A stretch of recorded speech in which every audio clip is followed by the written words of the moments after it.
새로운 출발, 새로운 존재로의 변화를요, 성경에서는 중생, 거듭남이라는 그 단어로 표현합니다. 영어로는 born again이라고 하는데요, 다시 태어나는 것을 뜻합니다. 다시 태어난다는 말은요, 이전과는 완전히 다른 상태로 변화되는 것을 뜻합니다. 아기가 엄마 뱃속에 있을 때와 세상에 태어났을 때 상태가 완전히 다릅니다. 엄마 뱃속에 있을 때 볼 수 있는 것, 움직일 수 있는 공간이 너무나 좁죠. 하지만 태어나면요, 볼 수 있는 것, 만질 수 있는 것, 알 수 있는 것이 너무나도 많습니다. 마찬가지로 중생, born again을 경험하면 이전과는 완전히 다른 상태로 변화되는 것입니다. 이전에는 볼 수 없었던 것을 보게 되어서요, 완전히 새로운 이해와 관점을 가지고 살아가게 됩니다. 이제 오늘 본문에 나오는 니고데모가 있는데요, 이 사람은 평범한 사람이 아닙니다. 그는 존경받는 바리새인이었고요, 산헤드린 공의회 회원이었습니다. 산헤드린 공의회는요, 로마로부터 이제 자치권을 받아서 유다 지역의 종교와 행정을 관할하는 최고 의사 결정 기구였습니다. 이 정도로 니고데모는 강력한 권력을 가지고 있었고 바리새인으로서 성경 지식도 해박했습니다. 그런데 그 니고데모가 한밤중에 예수님을 찾아왔습니다. 아무리 큰 권력이 있고 큰 지식이 있어도 그의 마음 가운데 공허함과 갈망이 있었기 때문에 한밤중에 예수님을 찾아온 것입니다. 예수님의 말씀과 예수님의 기적에 관한 소문을 듣고 그의 안에 구원을 향한 열망이 생겼기 때문입니다. 예수님은 니고데모를 만나서 이렇게 말씀하십니다. 요한복음 3장 3절입니다. 함께 읽겠습니다. 예수께서 대답하여 이르시되 진실로 진실로 내게 이르노니 사람이 거듭나지 아니하면 하나님의 나라를 볼 수 없느니라. 아멘. 거듭나지 않으면 하나님의 나라를 볼 수 없다고 예수님께서 말씀하고 계십니다. 여기에서 거듭나다라는 단어가요, 게네세 아노센이라는 헬라어입니다.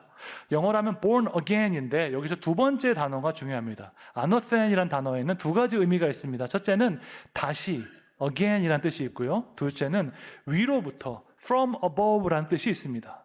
그래서 born again 하면은 다시 태어나는 것이 되고요, born from above 하면은 위로부터 태어나는 것이 됩니다. 그럼 예수님께서 다시 태어나는 것을 지금 말씀하고 계실까요? 아니면 위로부터 태어나는 것을 말씀하고 계실까요? 아니면 일부러 중의적인 표현을 사용하고 계신 것일까요? 많은 신학자들은 말하기를 다시 태어나는 것과 위로부터 태어나는 것 모두를 포함하는 것이 아닐까 생각하고 있습니다. 우리가 정확한 의도를 알 수는 없지만 한 가지는 분명하게 알 수 있습니다. 그것이 뭐냐면 니고데모가 이 예수님의 말씀을 전혀 이해하지 못했다는 사실입니다. 요한복음 3장 4절에 나와 있습니다. 함께 읽겠습니다. 니고데모가 이르되 사람이 늙으면 어떻게 날 수 있사옵나이까? 두 번째 모태에 들어갔다가 날 수 있사옵나이까? 아멘. 예수님께서 거듭나지 않으면 하나님 나라를 볼 수 없다고 말씀하니까 니고데모가 말하기를 그러면 어머니 모태에 다시 들어가야 합니까? 라고 질문하고 있습니다. 만약에 이 말을요, 베드로가 했다면 그래도 조금은 이해할 수 있습니다. 저 갈릴리 지방 시골에서 어부 출신이니까 그러려니 이해할 수 있는데, 지금 니고데모는요, 당대 최고의 지식인이자 산헤드린 공의회 회원입니다. 그런 사람이, 율법에 능통하고 성경에 능통한 사람이 이렇게 초보적인 질문을 하는 것은 사실 우리가 믿을 수 없는 일입니다. 이 사실이 우리에게 무엇을 말해줄까요? 인간의 지식으로는 절대 구원에 이룰 수 없다는 것을 말해줍니다. 아무리 훌륭한 학자라고 해도 자신의 지식으로는 절대로 예수님을 알아볼 수 없습니다. 이것을 보여주는 또 다른 예가 있습니다. 바로 사도 바울입니다.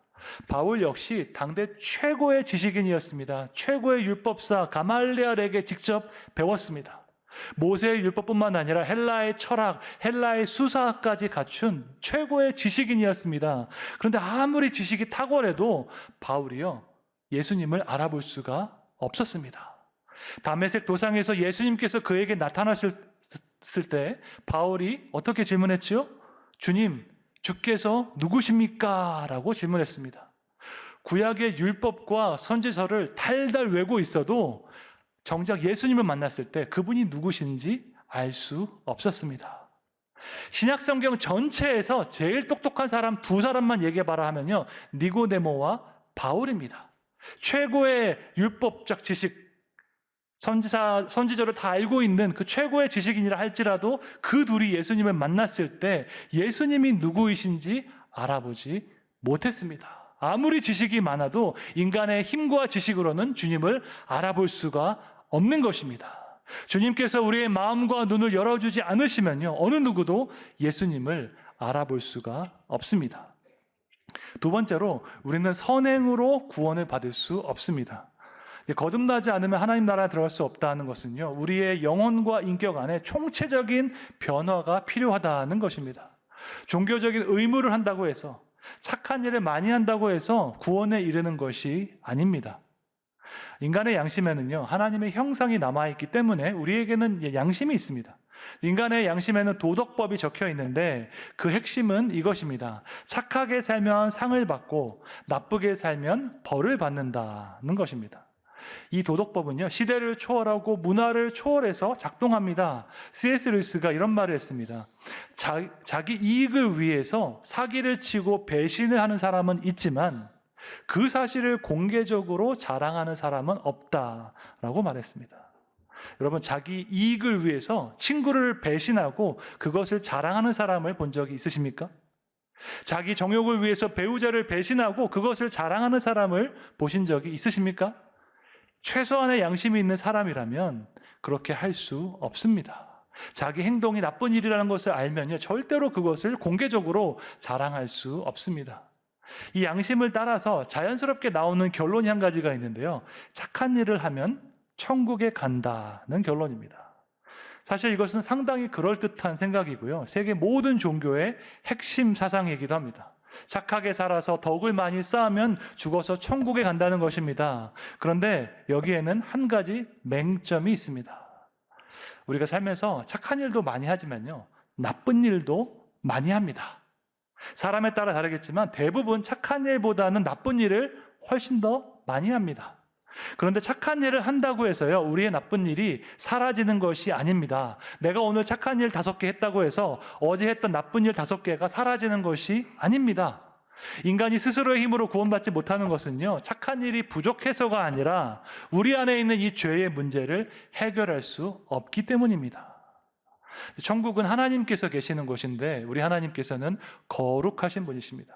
하나님께서 거룩하다 하면요, 죄와 함께 있을 수 없다는 것입니다. 그런데 문제는 우리는 죄가 있는 죄인이기 때문에 거룩하신 하나님과 함께 있을 수가 없습니다. 그래서 우리가 아무리 착한 일을 많이 해도요, 천국에 갈 수 없는 것입니다. 여기에서 가톨릭과 개신교의 신학적인 차이가 있습니다. 개신교는요, 오직 예수님의 은혜로 구원을 받는다고 가르칩니다. 그에 비해서 가톨릭에서는요, 은혜와 선행으로 구원을 받는다고 가르칩니다. 가톨릭에서는요, 세례를 받을 때 예수님의 은혜가 나의 영혼 안으로 들어온다고 가르칩니다. 이것을 가리켜서 주입된 은혜, 영어로 하면 infused grace라고 부릅니다. 예수님의 은혜가 우리의 영혼 안에 주입되어서 우리가 선행을 할 수 있는 능력이 생긴다는 것입니다. 그걸 가지고 평생 동안 선행을 해야지 구원을 받는다고 가르칩니다. 가톨릭이 말하는 선행에는요, 기도와 금식 같은 것도 포함되고요, 가난한 사람들을 위한 구제도 포함됩니다. 성당에서 가난한 사람 구제를 많이 하고 사회적인 사역을 많이 하는 것은요, 그것이 단지 옳은 일이기 때문이 아니라 구원을 받기 위한 방편이기 때문입니다. 열심히 내가 공로를 쌓아서 일정한 기준을 넘어야지 내가 구원을 받는다고 믿습니다. 그런데 일반 성도들은요, 내가 구원을 받을 만큼 그만큼 공로를 쌓았는지 확실하지가 않습니다. 그에 비해서 구원을 받는 것이 확실한 사람들이 있는데 바로 순교자들입니다. 가톨릭 전통에서는요, 성인, 세인트가 있는데 대부분의 성인들은 순교자들입니다. 성 스데반, 성 바울, 성 안드레 같은 사람들은 다 순교자들인데요, 그 사람들은 자기 구원에 필요한 공로 이상의 아주 많은 큰 공로를 쌓았습니다. 그 구원받고 남은 공로는요, 천국에 있는 공로의 보고라는 은행 같은 곳에 다 모여있다고 믿습니다. 그래서 일반 성도들이 그 공로의 보고에서 성인들이 남긴 그 공로를 내가 받아서 나도 구원받게 해달라고 기도하고 있습니다. 이것이 바로 성당에 다닌 사람들이 성인들에게 기도를 하는 신학적인 근거입니다. 이 모든 사상의 근원에는요, 착한 일을 하면은 구원을 받는다라는 믿음이 있습니다. 여러분, 근데 이것이 성경적인 믿음입니까? 아닙니다. 에베소서 2장 8절 9절에 나와 있습니다. 함께 읽겠습니다. 너희는 그 은혜에 의하여 믿음으로 말미암아 구원을 받았으니 이것은 너희에게서 난 것이 아니요 하나님의 선물이라. 행위에서 난 것이 아니니 이는 누구든지 자랑하지 못하게 함이라. 아멘. 성경이 분명하게 선포하고 있습니다. 구원은 하나님의 선물이고 행위에서 난 것이 아니다라고 선포하고 있습니다. 여러분, 선물이 무엇입니까? 선물은요, 아무런 대가 없이, 지불 없이 그냥 주는 것이 선물입니다. 내가 무언가를 대가를 지불해야 한다. 이것은 선물이 아닙니다. 우리의 지식으로 구원에 이를 수 없습니다. 우리의 선행으로 구원에 이를 수 없습니다. 구원은 오직 하나님의 선물인 줄로 믿습니다. 도저히 우리 힘으로 우리가 얻을 수 없기 때문에 100% 하나님의 은혜로 우리에게 거저 주신 것입니다. 이것을 항상 기억하면서 우리에게 구원을 주신 주님께 감사하시기를 축원합니다. 그렇다면 우리가 어떻게 해서 거듭날 수 있을까요? 첫 번째로 우리는 믿음으로 거듭납니다. 여러분, 믿음이 무엇입니까? 믿음은 어떤 신비로운 체험이나 어떤 느낌이 아닙니다. 웨스트민스터 신앙고백서에 보면요, 믿음이 무엇인지 나와 있습니다. 14장에 나와 있는 그 긴 항목을 제가 줄여보았습니다. 믿음이란 성경이 하나님의 말씀인 고로 성경에 게시된 모든 것이 참되다고 믿는 것이다 라고 나와 있습니다. 믿음은요, 내가 믿고 싶은 것을 믿는 것이 아닙니다. 내가 체험한 어떤 영적인 그런 경험을 믿는 것도 믿음이 아닙니다. 믿음은 성경이 하나님의 말씀인 것을 믿는 것입니다. 성경을 하나님의 말씀으로 믿으면 나타나는 결과가 있습니다. 성경을 믿으면요, 예수님을 구원자로 믿게 됩니다. 그리고 그 믿음으로 말미암아서 구원에 이르게 되는 것입니다. 이것이 디모데후서 3장 15절에 나와 있습니다. 함께 읽겠습니다. 성경은 능히 너로 하여금 그리스도 예수 안에 있는 믿음으로 말미암아 구원에 이르는 지혜가 있게 하느니라. 아멘. 구원은 절대 내 힘으로 얻을 수 없고요, 예수님께서 완성하신 그 의를 믿음으로 얻게 되는 것입니다. 그런데 이 믿음이 다른 곳에서 나오는 것이 아니라 성경을 통해서 나오게 됩니다. 그래서 우리 교회가 말씀을 강조하고 성경을 강조하는 것입니다. 여러분, 꼭 기억하십시오. 구원을 받으려면 믿음이 필요한데 이 믿음은 그리스도의 말씀에서 나오는 줄로 믿습니다. 로마서 10장 17절 말씀 함께 읽겠습니다. 그러므로 믿음은 들음에서 나며 들음은 그리스도의 말씀으로 말미암았느니라. 아멘. 그래서 믿음이 좋은 사람은 어떤 사람이냐? 말씀을 사랑하는 사람이 믿음이 좋은 사람입니다. 말씀을 듣고 말씀을 읽으면서 내 마음이 감동이 된다. 그러면 그때 믿음이 자라나고 있는 것입니다. 여러분 모두 말씀을 사모하고 가까이 하여서 날마다 믿음이 자라가시기를 축원합니다. 우리가 예수님을 믿으면 여러 가지 복이 임하는데 그 중에 가장 큰 복은 하나님의 자녀가 되는 권세입니다. 요한복음 1장 12절 말씀 함께 읽겠습니다. 영접하는 자, 곧 그 이름을 믿는 자들에게는 하나님의 자녀가 되는 권세를 주셨으니. 아멘. 성경을 믿고 예수님을 믿는 자에게 주신 가장 큰 선물이 하나님의 자녀가 되는 권세입니다. 이것이야말로 인간이 누릴 수 있는 최고의 권세인 줄로 믿습니다. 원래 인간은요, 하나님의 피조물이었습니다. 하나님이 만드신 많은 것들 중에 하나였습니다. 그런데 예수님의 십자가 구속사역을 통해서 피조물이었던 인간이 하나님의 자녀가 되었습니다. 여러분, 우리는요, 무서워하는 종의 영이 아니라 그리스도 안에서 양자의 영을 받은 줄로 믿습니다. 우리가 악할지라도 자녀에게 좋은 것을 줄 줄 아는데 하물며 하늘에 계신 하나님께서 우리에게 가장 좋은 은혜를 주실 줄로 믿습니다. 끝까지 우리를 책임지시는 그 하나님 아버지 안에서 평안과 확신을 누리시기를 주님의 이름으로 축원합니다. 두 번째로 우리는 물과 성령으로 거듭납니다. 예수님께서 니고데모에게 거듭나는 것이 어떤 것인지 구체적으로 말씀해 주셨습니다. 요한복음 3장 5절 말씀 함께 읽겠습니다. 예수께서 대답하시되 진실로 진실로 내게 이르노니 사람이 물과 성령으로 나지 아니하면 하나님의 나라에 들어갈 수 없느니라. 아멘. 이 구절을 놓고 어떻게 해석할 것인지에 대해서 신학자들 사이에 논쟁이 많이 있습니다. 어떤 학자들은 물 세례가 있고 성령 세례가 따로 있다고 주장하기도 합니다. 다른 학자들은 예수님께서 지금 세례 요한의 그 사역을 언급하시면서 회개의 필요성을 강조한 것이다 라고 주장합니다. 우리가 성경을 해석할 때 중요한 원리가 있습니다. 현대 사회를 살아가는 우리의 관점이 아니라 성경 시대를 살아가는 그 사람들의 관점으로 성경을 해석해야 합니다. 지금 예수님은요, 물 세례, 성령 세례에 대해서 말씀하시는 것이 아닙니다. 왜냐하면 니고데모와의 대화에서 세례라는 단어가 한 번도 사용되지 않았기 때문입니다. 지금 예수님은요, 니고데모에게 그 사람이 이해할 수 있는 방식으로 구원의 진리를 설명하고 계십니다. 니고데모가 누구입니까? 요한복음 3장 10절에 따르면 예수님께서 그를 가리켜 이스라엘의 선생이라고 부르셨습니다.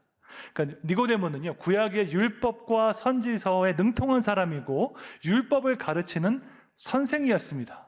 구약의 율법과 선지서에 능통한 사람에게 물과 성령, 딱 이것을 들으면 떠오르는 구절이 있습니다. 바로 에스겔 36장 말씀입니다. 25절, 26절 말씀 함께 읽겠습니다.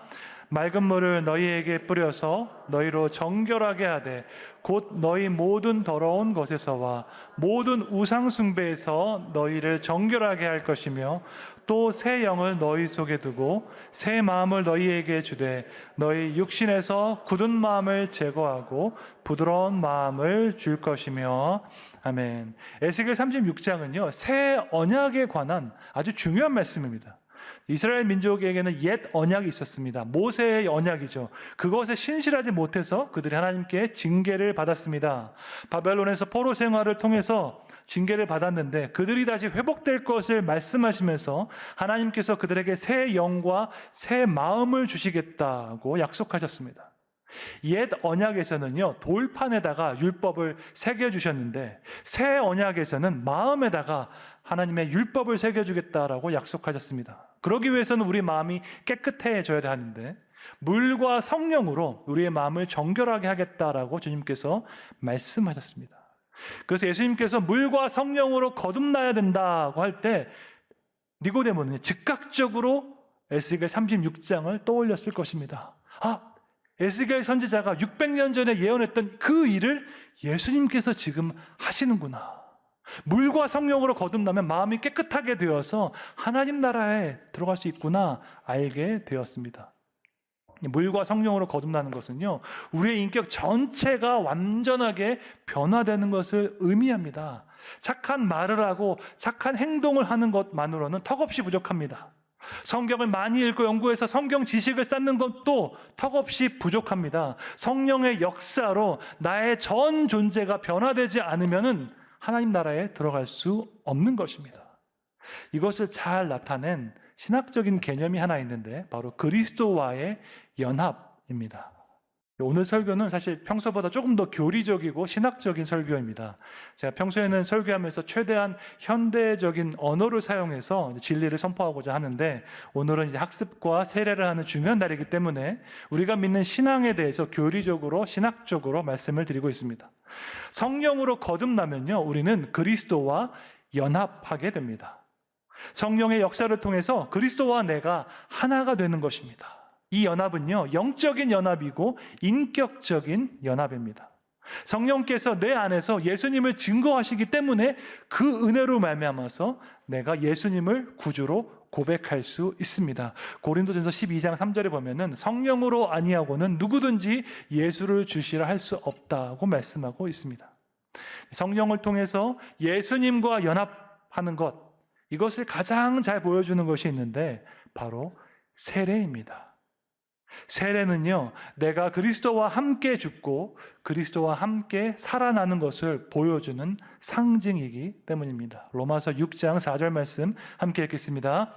그러므로 우리가 그의 죽으심과 합하여 세례를 받음으로 그와 함께 장사되었나니 이는 아버지의 영광으로 말미암아 그리스도를 죽은 자 가운데서 살리심과 같이 우리로 또한 새 생명 가운데서 행하게 하려 함이라. 아멘. 세례에는 두 가지 요소가 있습니다. 물 안으로 들어갈 때 나의 타락한 본성과 자아가 죽는 것을 상징합니다. 또한 물 바깥으로 나올 때 예수님께서 주시는 새 생명으로 내가 살아나는 것을 상징합니다. 나는 죽고 예수로 살아가는 것, 이것이 바로 세례의 의미입니다. 옛사람을 벗고 새 사람을 입는 것, 이것이 바로 세례의 의미입니다. 성령을 통하여 예수 그리스도와 연합하는 것, 이것이 바로 세례의 의미입니다. 이것은 우리의 노력이나 지식으로 할 수 없습니다. 성령께서 역사하셔서 예수님께서 구원자 되심을 증거하실 때 그때 가능한 줄로 믿습니다. 성령을 통해서 그리스도와 연합하여서 구원의 은혜와 복을 풍성히 누리시기를 주님의 이름으로 축원합니다. 그렇다면 물과 성령으로 거듭난 사람은 어떤 모습을 보이게 될까요? 성령은 눈에 보이지 않는데 성령께서 일하시는 그 결과는 어떻게 나타날까요? 예수님께서 성령으로 거듭난 사람에 대해서 이렇게 말씀하십니다. 요한복음 3장 8절 말씀 함께 읽겠습니다. 바람이 임의로 불매 내가 그 소리는 들어도 어디서 와서 어디로 가는지 알지 못하나니 성령으로 난 사람도 다 그러하니라. 아멘. 예수님께서 성령을 바람에 빗대어서 설명하셨습니다. 이것은 너무나도 적절하고 탁월한 유비입니다. 왜냐하면 히브리어로도 그렇고 헬라어도 그렇고 성령과 바람은 같은 단어이기 때문입니다. 히브리어로 루아가요, 호흡, 바람, 성령을 뜻합니다. 헬라어로 푸뉴마라는 단어가 있는데 이것도 호흡, 바람, 성령을 뜻합니다. 바람이 눈에 보이지 않지만 분명히 존재하는 것처럼 성령께서도 그러하다는 것입니다. 바람이 보이지 않지만 분명한 증거가 있고 영향이 있는 것처럼 성령의 역사도 그렇다는 것입니다. 성령으로 거듭난 것의 결과가 무엇인지 살펴보도록 하겠습니다. 첫째로 성령으로 거듭난 사람은요, 죄를 인식할 수 있습니다. 거듭나지 않은 사람은요, 죄를 죄로 인식할 수 없습니다. 철저하게 죄의 지배를 받으면서 죄의 종으로 살아가기 때문에요, 무엇이 잘못되었는지 알 수 없습니다. 자기 죄를 인식할 수 없는 사람은요, 왜 예수님을 믿어야 하는지도 알 수 없습니다. 내 삶에 아무 문제가 없는데 왜 내가 구원자가 필요하냐라고 반문할 것입니다. 이것은 마치 큰 병에 걸려서 죽어가고 있는데 나는 멀쩡하니까 병원에 갈 필요 없다고 말하는 것과 마찬가지입니다. 여러분, 선진국과 후진국의 차이점이 무엇일까요? 사회적으로, 경제적으로 여러 가지 차이점이 있겠지만 그 중에 하나가 위생관념입니다. 선진국은요, 위생관념이 철저합니다. 우리나라에서는 코로나 사태 이후에 손소독제, 세니타이저를 사용하기 시작했습니다. 우리가 평소에 만지는 것을 통해서 바이러스가 전파되는 것을 우리가 배웠기 때문입니다. 그런데 미국에서는요, 아주 오래전부터 세니타이저를 사용했습니다. 바디샵처럼 그 목욕용품을 파는 가게에 가면요, 세니타이저가 종류별로 너무나도 많이 있습니다. 얼마나 다양한 향기 종류가 있는지 내 취향에 맞는 세니타이저를 고르는 것이 어려운 일입니다. 엘리베이터 버튼, 아니면 은행의 ATM 기계처럼 많은 사람들이 손으로 만지는 것을 만지면 미국 사람들은 항상 그 다음에 세니타이저를 바릅니다. 그에 비해서 아프리카에서는요, 왜 손을 씻어야 하는지 잘 모릅니다. 제가 부룬디에서 임산부 사역을 할 때 이 위생관념을 가르치기 위해서 밥 먹기 전에 항상 비누로 손을 씻어야 한다고 가르쳤습니다. 그래서 식사를 나누어 드리고 밥을 먹기 전에 다 같이 손을 씻고 그 다음에 밥을 먹었습니다. 그렇게 해야지, 그렇게 엄마가 위생관념이 있어야지 어린아이를 키울 때 건강하게 키울 수 있기 때문입니다. 영적인 문제도 마찬가지입니다. 어떤 사람은요, 죄가 얼마나 더럽고 추악한지 잘 모릅니다. 그래서 나는 아무 문제 없다고, 나는 멀쩡하다고 말하지만 사실은 그 사람의 말과 행동 때문에 많은 사람들이 상처를 받기도 합니다. 우리가 평소에 짓는 죄가 얼마나 심각하고 파괴적인지 알아야 합니다. 많은 경우에요, 우리가 지은 그 죄의 결과로 인해서 불행하게 살아가고 있습니다. 하나님께서 우리에게 벌을 내리신 것이 아니라요, 내가 지은 그 죄의 결과로 내가 불행하게 살아가고 있는 것입니다. 우리 안에 있는 갈등, 불화, 다툼은요, 대부분 다 우리 죄의 결과입니다. 그러나 성령으로 거듭날 때 우리는 죄를 인식할 수 있는 능력이 생깁니다. 우리가 믿음으로 의롭게 되었고요. 성령으로 거듭나는 은혜를 받았습니다. 그 결과 예수 그리스도와 연합해서 살아가게 되었습니다. 주님과 연합할 때 우리에게는 죄를 인식할 수 있는 능력이 생겼습니다. 죄의 지배로부터 해방되는 그 자유를 누리게 되었습니다. 무엇보다도 하나님의 뜻을 행하는 기쁨을 또한 누리게 되었습니다. 그리스도 안에서 새로운 피조물이 되어서 주님께서 주시는 풍성한 은혜를 누리시기를 주님의 이름으로 축원합니다.